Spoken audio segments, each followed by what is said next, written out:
మీకు తెలుసో తెలియదో ఈ మధ్యకాలంలో రష్యా ఉక్రెయిన్ యుద్ధం జరిగితే రష్యా ఉక్రెయిన్ ఇద్దరు కూడా ఉత్తరం రాసింది భారత్కి, అయ్యా మీరు ఎన్నికల బిజీలో ఉండి ఉంటారు, మీరే మళ్ళీ ప్రధానమంత్రి అవుతున్నటువంటి సమాచారం ఉంది, మీరు మళ్ళీ ప్రధానమంత్రి అయిన తర్వాత మొట్టమొదటిగా చేయాల్సిన పని మా ఇరు దేశాలు కూర్చోబెట్టి మా యుద్ధానికి చరమగీతం పాడని చెప్పి కోరుకుంటున్నారని చెప్పి ఎవరు కోరిండ్రు?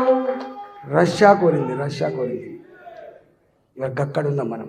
G20 దేశాల సమావేశాలు నిర్వహిస్తే ప్రపంచమే నివ్వెరమైంది, ఎటుపోతుంది భారతదేశం అని. అందుకనే ఇవాళ ఎట్లయింది ఈ దేశం ఇట్లా, ఎట్లా ఎదిగిండు ఈ నాయకుడు ఇట్లా అని చెప్పి ప్రపంచంలో అనేక దేశాలు ఇవాళ మన వైపు చూస్తూ ఉన్నాయి. దీన్ని ఎట్లా డీస్టెబిలైజ్ చేయాలి, దీన్ని ఎట్లా ఇబ్బంది పెట్టాలంటే చేస్తూ ఉన్నారు. కానీ ఎవరి అయ్యకు చిక్కకుండా, ఎవరికి అంతుపట్టకుండా ఇవాళ భారతదేశాన్ని ప్రపంచ చిత్రపటం మీద గొప్ప స్థానంలో నిలిపిన వ్యక్తి నరేంద్ర మోడీ గారు. మాటలతో కాలే. మన్మోహన్ సింగ్ గారు ప్రధానమంత్రి దిగిపోయినాడు, ప్రపంచంలో భారత ఆర్థిక వ్యవస్థ స్థానం 11వ స్థానంగా ఉండే ఇలా 5వ స్థానానికి తీసుకొచ్చిన ఘనత మోడీ గారికి. ఇవాళ దీన్ని మనం చెప్పుకుంటే అయ్యేది కాదు.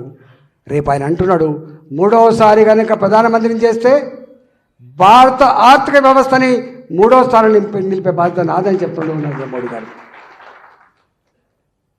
ఆయన కోసం అడగట్లే. అధికారం జనరల్గా నేను మళ్ళా మంత్రి కావాలని కోరుకుంటా, నా తర్వాత నా కొడుకు కావాలని కోరుకుంటాడు, నా కూతురు కావాలని కోరుకుంటాడు. కానీ నరేంద్ర మోడీ గారికి ఒకటే అంటాడు, 130-140 కోట్ల ప్రజలే నా పరివారంగా భావించి జీవించే వ్యక్తిని అంటాడు ఆయన. బతుకుతే దేశం కోసం బతుకుతా, మరణిస్తే దేశం కోసమే మరణిస్తా తప్ప నాకు ఇంకో మార్గం లేదని చెప్పిన వ్యక్తి మోడీ గారు. అందుకనే ఇవాళ యథా రాజా తదా ప్రజా అని ఎందుకంటే ఇవాళ నాయకుడు గొప్పోడైతే ఎట్లుంటారు దానికి సజీవ సాక్ష్యం. మోడీ గారిని ఉత్తగానే ఇలా మోడీ అంటున్నారు కాదు, అది ఆచరణ కనబడుతుంది. ఇవాళ మీరు ఎక్కడ చూడండి, ఖమ్మం ఇలా వస్తుంటే ఎన్ని గంటల్లో పోతావు ఖమ్మం అంటే 2 గంటల్లో పోతాం. ఎట్లా సాధ్యమైంది?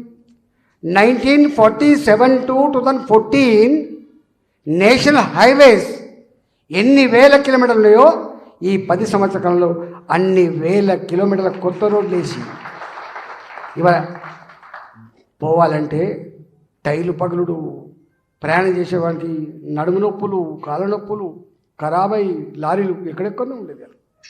ఇవాళ అట్లాంటి వేదన లేకుండా ఇలా ట్రాన్స్పోర్ట్ సిస్టానికి గొప్ప పీట వేసింది. ఒకప్పుడు ఎయిర్పోర్ట్లు 76 ఉండే ఈ దేశంలో, ఇవాళ 153 అయినాయి. ఇంతకుముందు చెప్పిన నేషనల్ హైవేస్ నిర్మాణం ఒకప్పుడు 11 కిలోమీటర్ల నేషనల్ హైవేస్ నిర్మాణం అయితే 37 కిలోమీటర్లు ఒక రోజుకు నిర్మాణం అవుతున్నది ఆ దేశంలో. That is Modi.